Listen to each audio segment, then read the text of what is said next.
À Véronique Tréserville, qui est docteur en psychologie cognitive, qui est aussi chercheur au laboratoire des usages en technologie d'information numérique, le Lutin, à Paris, et qui est à terre, attaché temporaire d'enseignement et de recherche au laboratoire adaptation travail individu, le LATI, de l'Université Paris-Descartes, où elle enseigne l'ergonomie.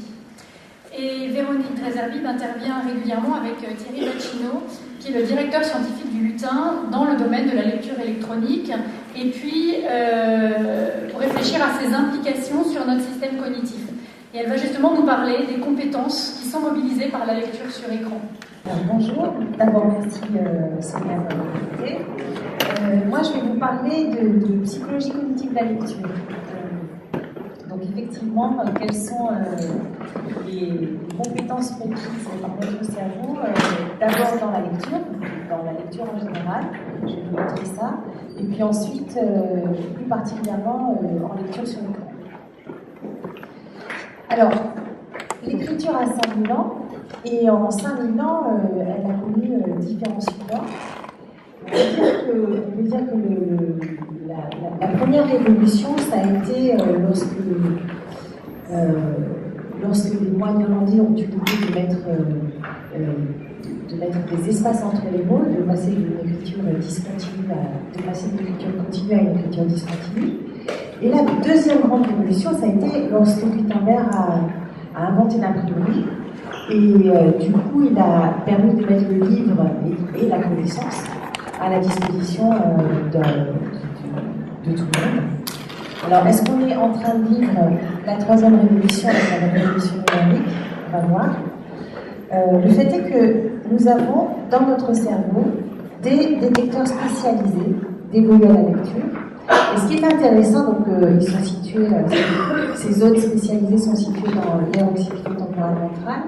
Et ce qui est intéressant, c'est qu'elles sont toujours localisées au même endroit, quelles que soient les personnes.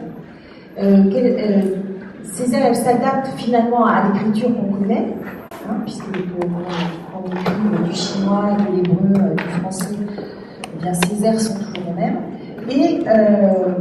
Et ces aires sont absentes chez les prélecteurs et les illettrés. Donc on ne les a pas, a priori, on ne les a pas à la naissance. Voilà. Et avec l'écriture et depuis l'avènement du livre papier, on connaît maintenant une inflation des supports, que ce soit les écrans, les tablettes, les iPads, les tablettes numériques, les tableaux interactifs. On arrive même maintenant à une présentation en 3 dimensions, des écrans en 3D. Et justement, récemment, nous avons fait avec Thierry Bacchino, que j'associe à cette présentation, nous avons participé à un colloque sur les tablettes numériques. Et de plus en plus, les académies déploient des tablettes numériques dans les écoles, en expérimentation, pour voir un petit peu si c'est la technologie de demain pour être le support privilégié de la connaissance, de l'acquisition de connaissances. Alors, qu'est-ce qui change avec la tablette numérique? D'une part, ses applications multiples, comme on peut le voir ici, on peut vraiment faire à peu près tout. C'était le cas évidemment avec l'ordinateur, mais là, on devient des nomades de l'utilisation des ordinateurs avec la tablette. Et puis, ce qui change surtout, c'est justement cette maniabilité, cette mobilité qu'on peut avoir, qu'on avait moins avant. Maintenant, il existe des ordinateurs portables, mais le plus de la tablette, c'est qu'elle apporte vraiment une facilité d'utilisation. L'interface est tactile et on va dire qu'elle est très intuitive. Bon, je vais vous le montrer tout à l'heure, parce qu'elle passe par des icônes qui sont déjà, pour nous, qui sont déjà porteurs de sens. Donc cette interface est intuitive, et puis on va vers une interopérabilité, parce que finalement, il y a de plus en plus d'entreprises qui développent des logiciels pour interagir avec des ustensiles, par exemple des ustensiles de cuisine. J'ai vu ça récemment dans un grand magasin d'informatique. On vend maintenant des tablettes pour la cuisine, avec des fiches cuisine, et ces tablettes, elles sont appelées à évoluer, parce que les Lutin étaient contactés justement pour ça.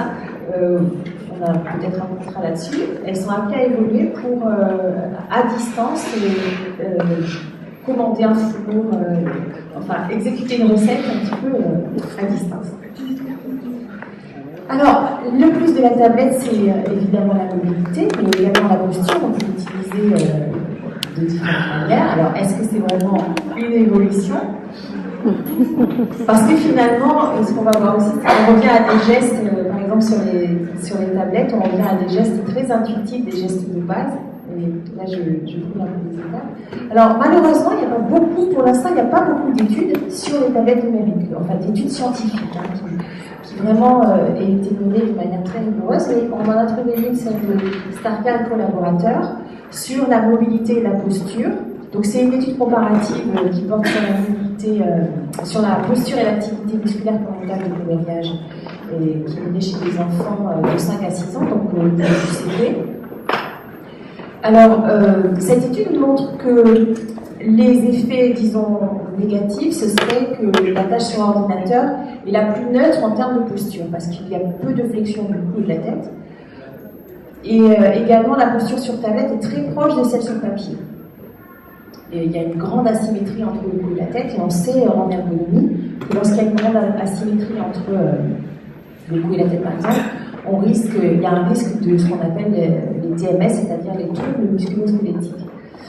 Par contre, les avantages de la tablette, c'est une plus grande mobilité, et cette plus grande mobilité, du coup, va compenser cette asymétrie, puisqu'elle va permettre de changer de position, de choisir sa position préférée.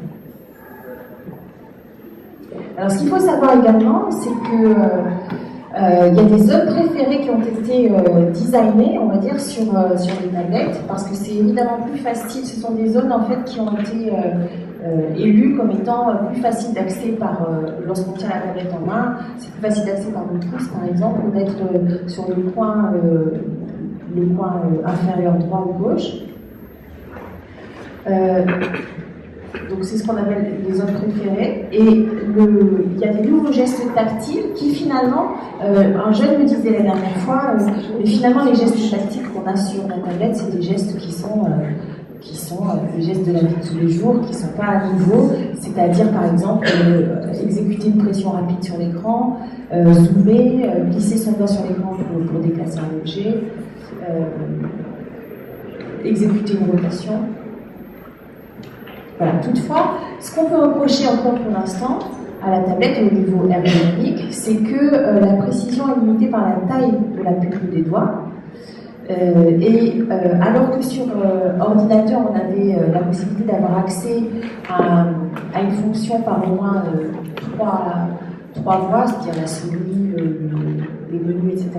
Là, par contre, on a un seul bouton d'accès qui est sur l'écran tactile. C'est un petit peu plus limité. Enfin, en même temps, c'est plus intuitif, plus facile. Voilà, et l'intuitivité, la familiarité, un bon exemple de familiarité, c'est par exemple l'e-book. Bon, là, on a pris l'exemple de l'iPad, mais c'est un petit peu pareil sur toutes les tablettes. Comme vous le voyez là, il y a une familiarité de situation.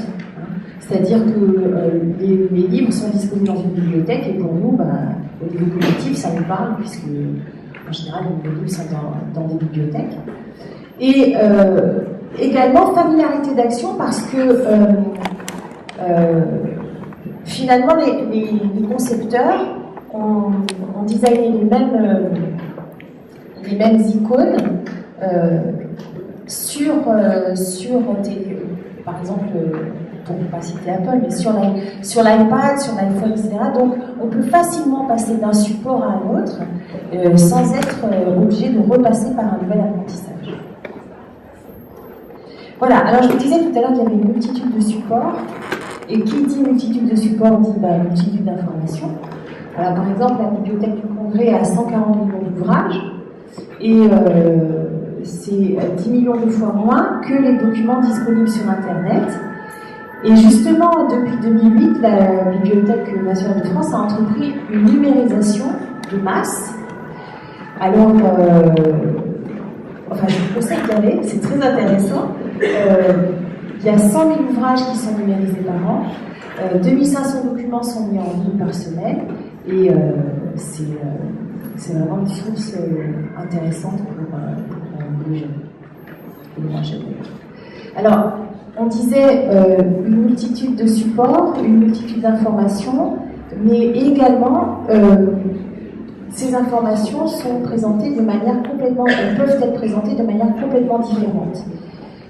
C'est ce qu'on voit ici, c'est ce qu'on appelle les tree maps, une visualisation en mosaïque de sites d'information que vous trouvez également sur Internet. Il va suffire de cliquer sur une des cases qui vous intéresse, enfin un des titres plus précisément, et vous aurez l'information, vous aurez accès à l'information qui vous intéresse. Par exemple, on peut suivre, pour ce qui concerne les cours d'histoire-géographie, on peut suivre l'évolution, la progression d'un virus en temps réel grâce aux moteurs de recherche qui sont de plus en plus puissants. Et du coup, la question, c'est vrai que les réseaux numériques sont de plus en plus puissants et permettent différentes visualisations spatiales de l'information. Mais est-ce que ces représentations créatives, parce que c'est le genre de représentation qu'on trouve sur Internet, est-ce que ces représentations créatives, qui sont très jolies, sont valides? Est-ce qu'elles sont cognitivement valides? Est-ce qu'on peut, sans avoir le manuel, on va dire, c'est le mode d'emploi, est-ce qu'on peut prendre de l'information facilement? Alors justement, comment va s'adapter le lecteur? Ce qui va changer fondamentalement entre la lecture papier et la lecture électronique, c'est le mode de présentation, qui va être dynamique en lecture électronique, hypertextuel et multimodal. C'est ce que je vais vous développer un petit peu plus loin.